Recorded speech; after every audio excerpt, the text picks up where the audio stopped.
Okay, my dear Sec 3, this is a recorded lecture on the chapter on periodic table. Okay, set number 39. Please make sure you get the notes ready before we start. Okay, the good thing about recorded lesson is you can rewind it anytime if you are not sure. Okay, so I hope you all will take down all the important notes. Okay, we're going to start. Okay, first question. Is this included in the WA2? Yes, it is. Number 39 and number 40. Okay, so we'll cover this today, and after this, make sure you go and do my homework in my workbook for this chapter. Okay, the deadline is submit next week. Okay, so let's begin.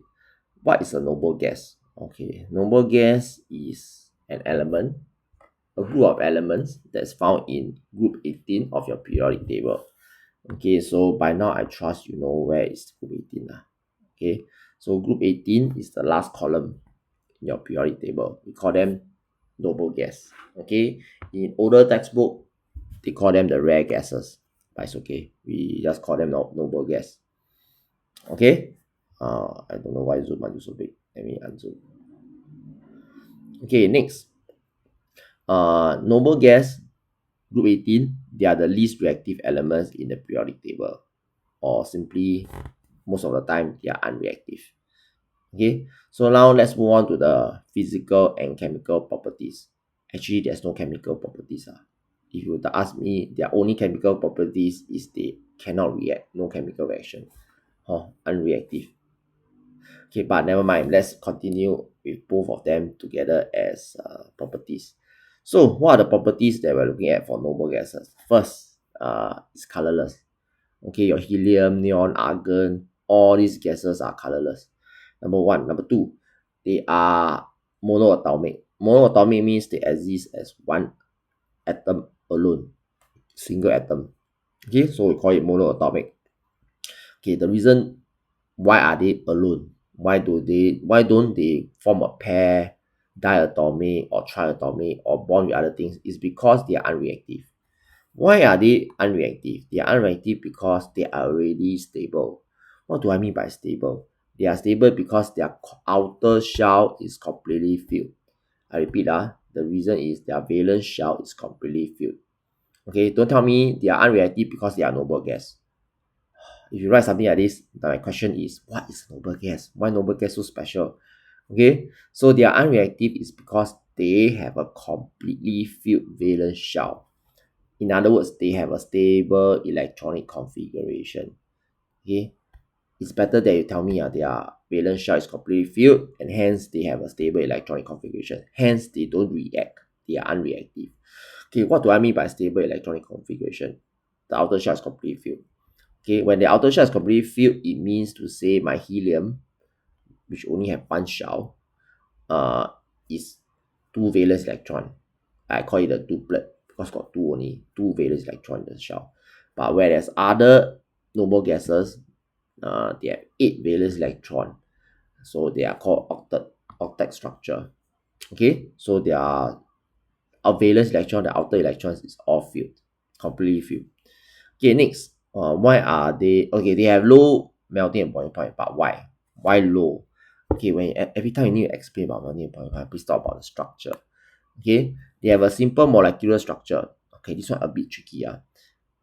Although they have simple molecular structure, but they don't exist as molecules. Because molecules, the definition is you must two or more atoms chemically combine. They don't combine, they only single monoatomic. So they are atoms only, not molecules. Don't go and write molecules, okay? Your hydrogen, oxygen, they are diatomic molecule. Or your water, H2O, is a molecule. All these are simple molecular structure. They exist as simple molecules. But this one don't have molecule. This single atom. So the atom are held together by weak van der Waals forces of attraction. If you don't know what's weak van der Waals, never mind. Just write weak intermolecular forces. It's the same thing. Okay? Weak intermolecular forces of attraction, which are easily broken. So I don't need a lot of energy to overcome these forces of attraction. That's why they have very low melting point. You need to talk about energy.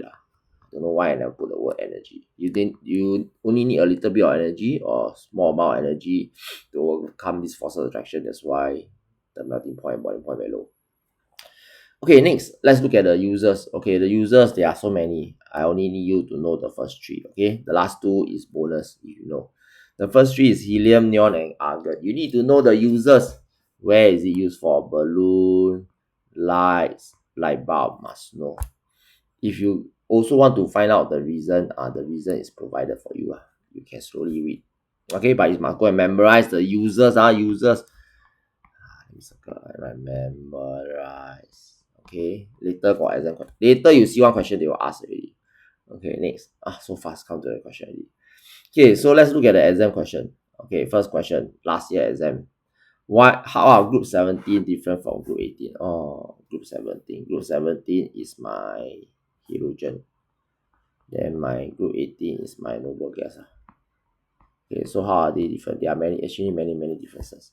Okay, group 17 elements appear in different colors, while all group 18 elements are colorless. That sounds true. Okay, let's move on. B.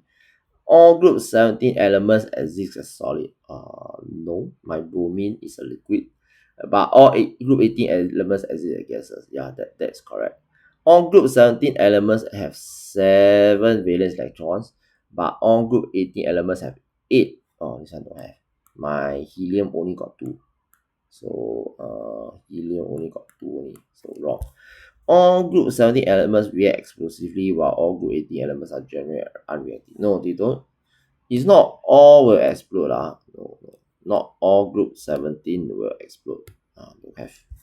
Only the reactive one will explode. The one at the bottom, not reactive, they won't explode. Okay, so the answer is A. Okay, let's move on. What's this question? It shows part of the periodic table. Okay, answer using only the element shown. Okay, each element can be used once, more than once, not all. Write a symbol. So they want symbol. They don't want the name. Okay, so give me the symbol. An element which is in group 15 and period 3. Okay, so this is period 1, this is period 2, this is period 3. Group 15, they count backwards. 18, 17, 16, 15. Okay, so group 15 period 3 must be this one. So just write the symbol. Symbol only, don't need to spell out. Phosphorus, P. An element which is used as a gas.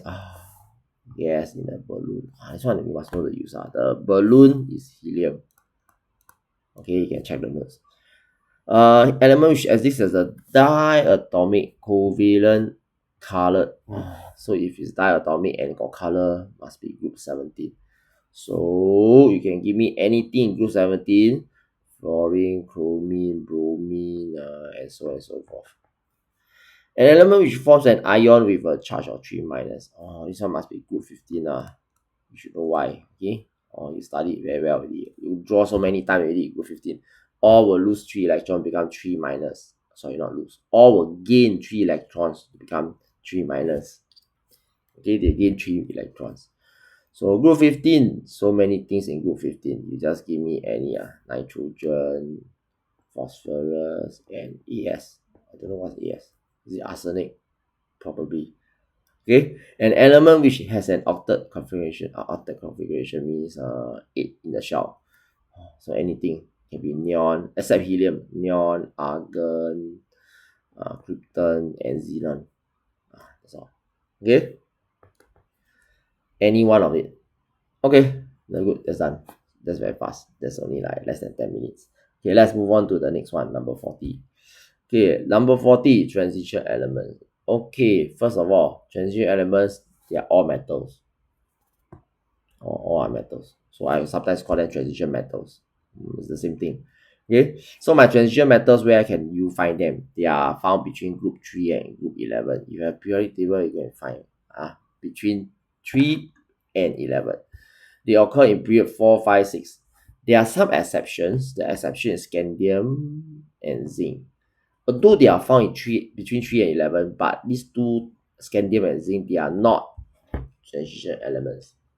Why is it so? You will learn next time. It's a very long story. Okay. Next, let's look at physical properties.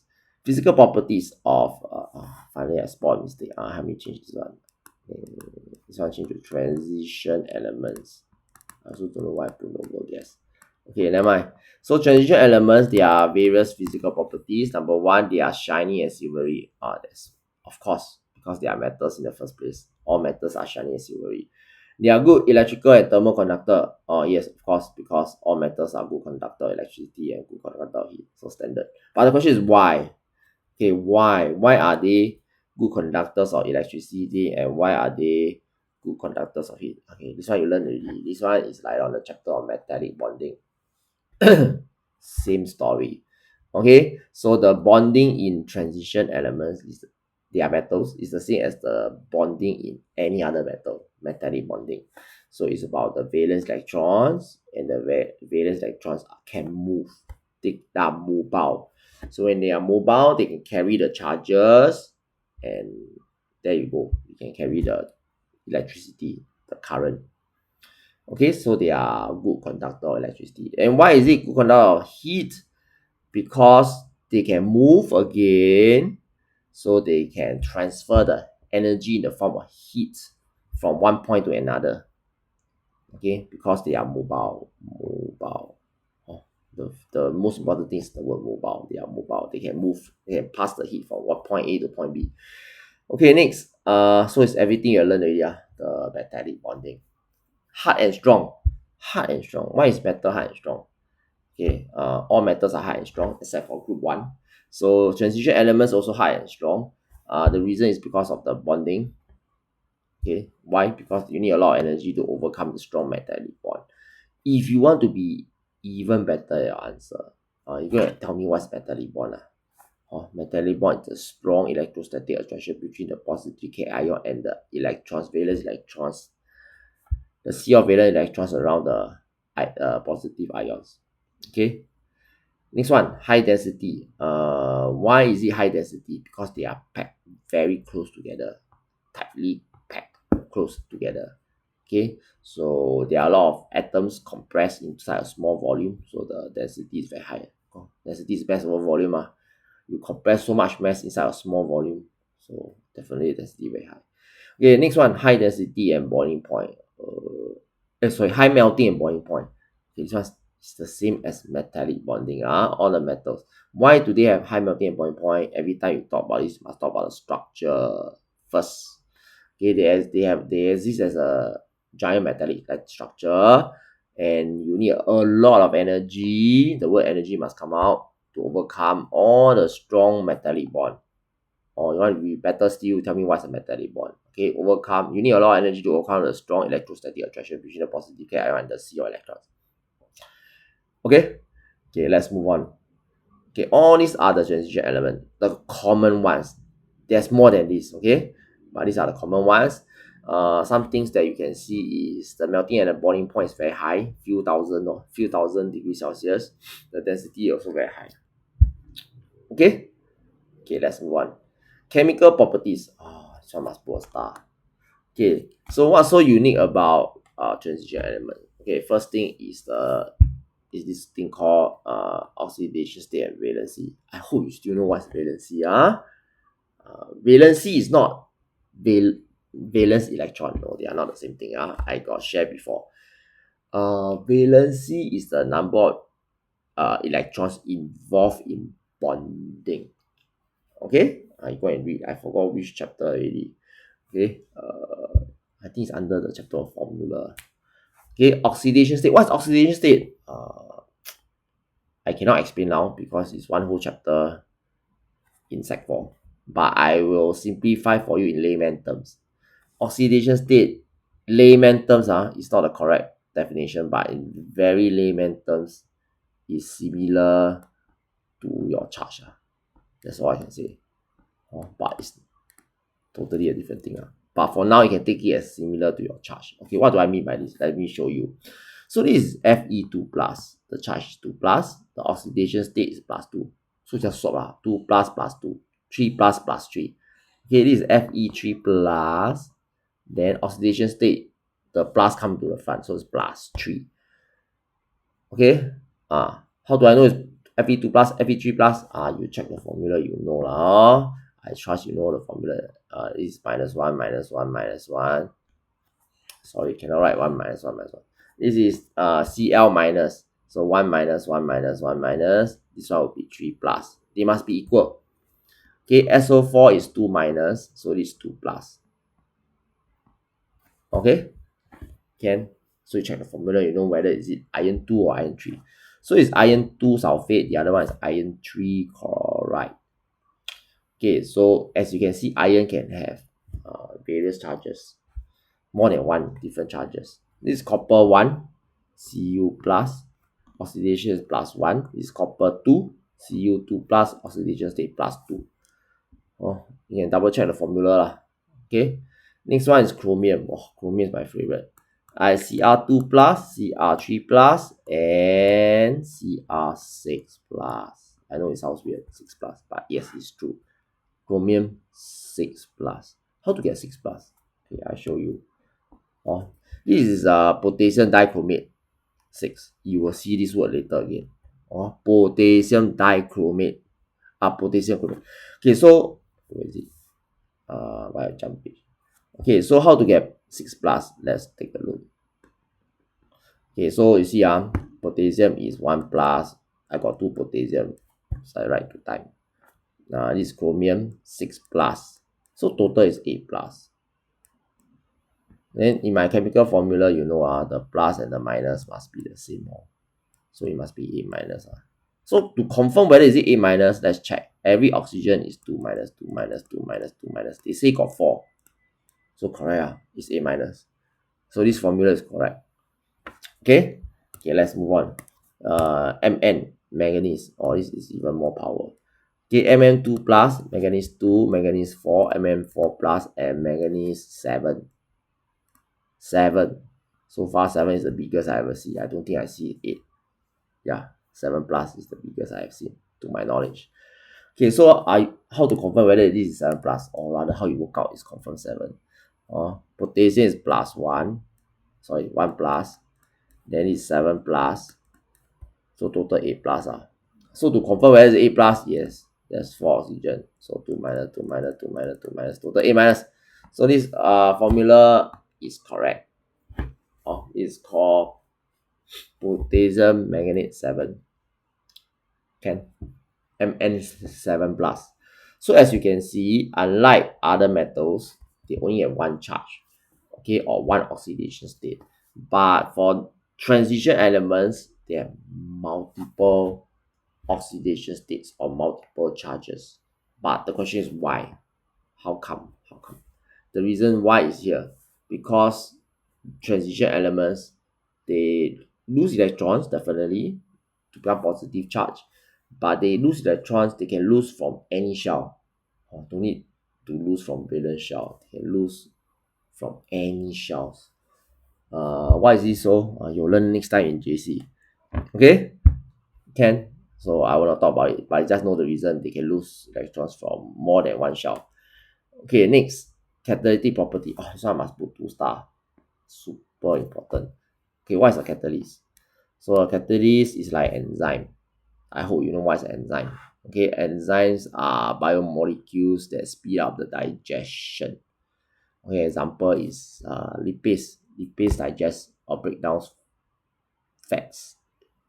Okay, and then the other one is protease. Protease break down protein. So they are specific. Lipase can only break down fat. It cannot break down other things. It cannot break down carbohydrate. So catalyst is also specific. So if I have iron as a catalyst, let's draw iron. Iron's here. If I iron as a catalyst, I can only use iron to speed up this reaction. It's called the Haber process. I cannot use it to speed up other things.